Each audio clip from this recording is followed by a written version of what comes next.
انسانیت کے پاس تین بنیادی سوال ہر دور میں رہے.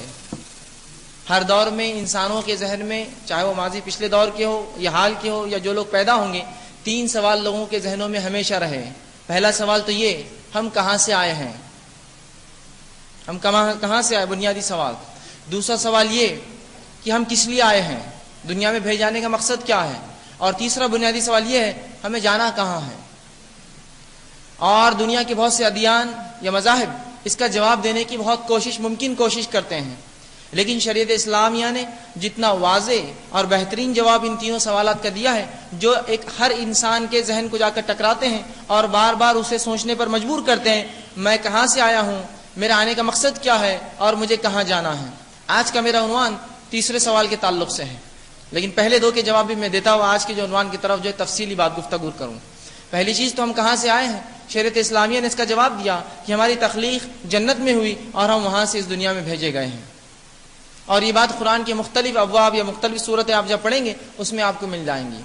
دوسرا سوال کہ ہم یہاں کیوں آئے ہیں، تو اللہ رب العزت نے سورہ زاریات سورہ نمبر 51 آیت میں 56 میں اس کے فرمایا، وما خلقت الجن والانس الا ليعبدون، کہ ہم نے جنوں کو اور انسانوں کو صرف خالص اپنی عبادت کے لیے پیدا کیا.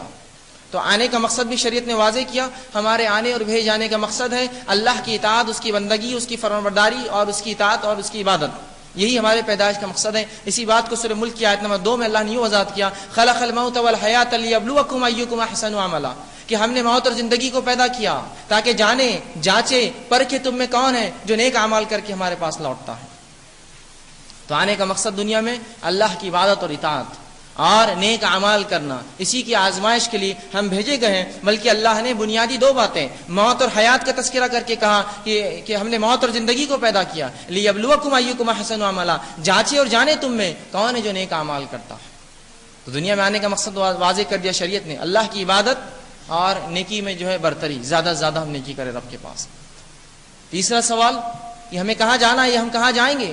تو ظاہر سی بات ہے ہم لوٹ کر واپس اس مٹی میں جائیں گے جس سے ہماری تخلیق ہوئی. اس کے بعد ہم پھر اٹھائے جائیں گے اور مقام محشر میں جمع ہوں گے، حساب و کتاب ہوگا. اور اس کے بعد پھر اسی مقام پر کچھ لوگ جائیں گے جہاں سے ہمارے باپ آدم کی شروعات ہوئی تھی. جنہوں نے ان کی اور ان کے بعد آنے والے انبیاء کی اتباع کی وہ جنت میں جائیں گے اور بقیہ لوگ جہنم میں جائیں گے.